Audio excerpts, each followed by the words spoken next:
శ్రీ విద్యా ఛానల్కి స్వాగతం అండి. ముందుగా అందరికీ వినాయక చవితి శుభాకాంక్షలు. 27వ తారీఖు ఆగస్టు 2025 ఎల్లుండి మనకి వినాయక చవితి. అయితే 26వ తారీఖు మధ్యాహ్నం నుంచి తిథి ఉన్నప్పటికీ చవితి మనకి సూర్యోదయం ఉన్నప్పుడే మనం జరుపుకోవాలి కాబట్టి 27 మనకి పండగ వినాయక చవితి.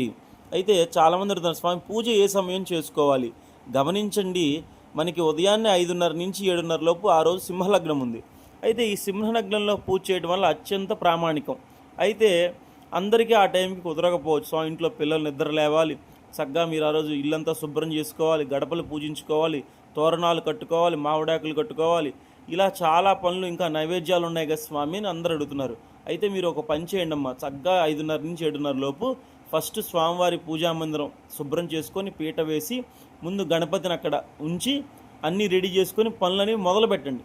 తోరణాలు కట్టేసుకున్న తర్వాత నైవేద్యాలను రెడీ చేసుకొని అందరు చక్కగా తలస్నానం చేసి అందరు కూర్చొని, పెద్దలు పిల్లలందరూ కూర్చొని తోరణాలు కట్టుకొని కథ చదివే ముందు అక్షంతలు చేతిలో పెట్టుకొని పూర్తిగా కథంతా చదువుతూ దాంట్లో ఉన్న నియమం ప్రకారం 21 ఈ పత్రిని సేకరించిన తర్వాత మీరు అవన్నీ స్వామివారికి సమర్పించండి.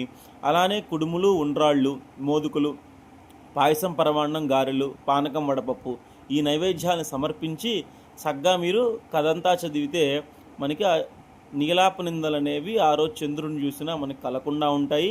అలానే అన్ని గణాలకి అధిపతి వినాయకుడు కాబట్టి ఇక నుంచి ఈ పండుగ నుంచి మీకు ఎటువంటి విఘ్నాలు లేకుండా చక్కగా మీకు అన్ని విజయం సంప్రాప్తిస్తుంది.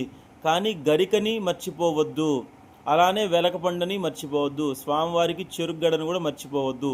వెన్న కూడా చాలా ఇష్టం స్వామివారికి, గజముఖుడు కాబట్టి.